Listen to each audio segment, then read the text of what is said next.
धर्मराज युधिष्ठिर कहने लगे कि भगवान, मैंने ज्येष्ठ शुक्ल एकादशी के व्रत का महात्म्य सुना। अब कृपया आषाढ़ कृष्ण एकादशी की कथा सुनाए। इसका नाम क्या है, महात्म्य क्या है, यह भी बताए। श्री कृष्ण कहने लगे कि हे राजन, आषाढ़ कृष्ण एकादशी का नाम योगिनी है। इसके व्रत से समस्त पाप नष्ट हो जाते हैं। यह इस लोक में भोग और परलोक में मुक्ति देने वाली है। यह तीनों लोकों में प्रसिद्ध है।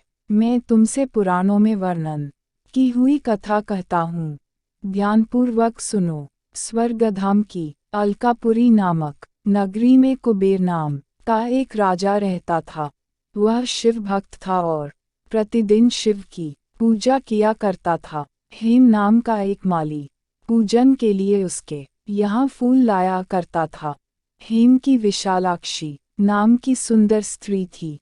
एक दिन वह मानसरोवर से पुष्प तो ले आया, लेकिन कामासक्त होने के कारण वह अपनी स्त्री से हास्य विनोद तथा रमण करने लगा। इधर राजा उसकी दोपहर तक राह देखता रहा। अंत में राजा कुबेर ने सेवकों को आज्ञा दी कि तुम लोग जाकर माली के न आने का कारण पता करो, क्योंकि वह अभी तक पुष्प लेकर नहीं आया। सेवकों ने कहा कि महाराज, वह पापी अतिकामी है, अपनी स्त्री के साथ हास्य विनोद और रमण कर रहा होगा। यह सुनकर कुबेर ने क्रोधित होकर उसे बुलाया। हेम माली राजा के भय से कांपता हुआ उपस्थित हुआ। राजा कुबेर ने क्रोध में आकर कहा, अरे पापी, नीच, कामी, तूने मेरे परम पूजनीय ईश्वरों के ईश्वर श्री शिवजी महाराज का अनादर किया है।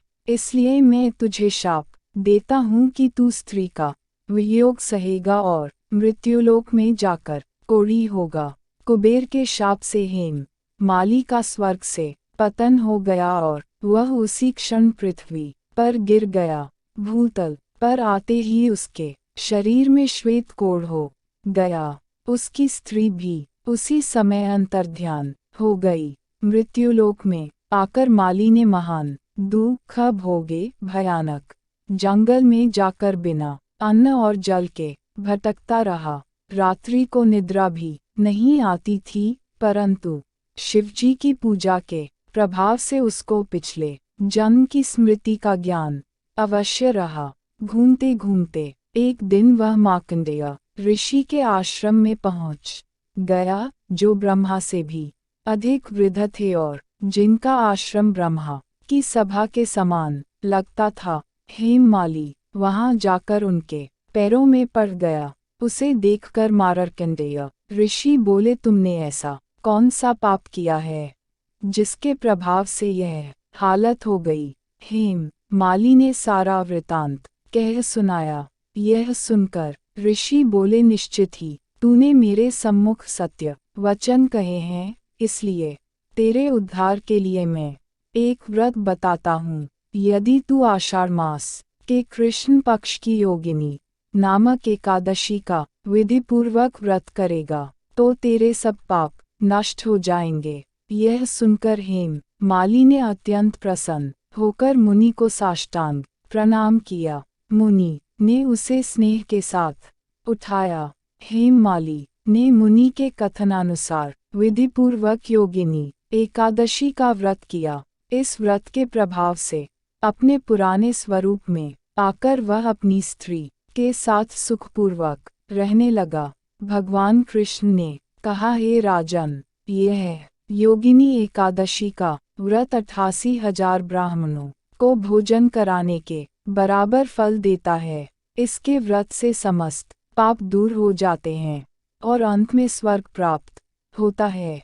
योगिनी एकादशी का शुभ मुहूर्त एकादशी तिथि 13 जून मंगलवार को सुबह 9:28 पर आरंभ होगी और यह तिथि 14 जून को सुबह 8:48 पर समाप्त होगी। उदया तिथि की मान्यता के अनुसार योगिनी एकादशी का व्रत 14 जून को रखा जाएगा और इसका पारण द्वादशी यानी कि 15 जून को होगा योगिनी एकादशी। व्रत का महत्व। योगिनी एकादशी का व्रत भगवान विष्णु को प्रसन्न करने के लिए बेहद शुभ फलदायक माना जाता है। मान्यता के अनुसार इस व्रत को करने से आपके जीवन में आनंद और सुख समृद्धि बढ़ती है।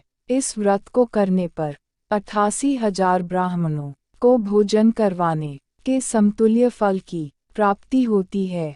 इस व्रत करने वाले के लिए मोक्ष की प्राप्ति का मार्ग सुगम होता है। इस व्रत को करने वाला व्यक्ति धरती पर सभी प्रकार के सुख भोगता है, परलोक में भी उसका स्थान बेहतर होता है। योगिनी एकादशी व्रत की पूजा विधि। योगिनी एकादशी का व्रत 14 जून बुधवार को रखा जाएगा। बुधवार को सुबह जल्दी उठकर स्नान कर लें और पीले वस्त्र धारण करें। लकड़ी की चौकी पर पीले रंग का कपड़ा बिछाएं और उस पर भगवान विष्णु और माता लक्ष्मी की मूर्ति स्थापित करें। उत्तर पूर्व दिशा की तरफ गाय के घी का दीपक जलाकर रखें। हल्दी से भगवान को तिलक लगाएं और तुलसी दल चढ़ाएं।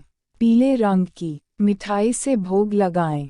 योगिनी एकादशी व्रत की कथा पढ़ें और आरती करके पूजा करें। अगले दिन द्वादशी तिथि को ब्राह्मण को भोजन करवाकर व्रत का पारण करें।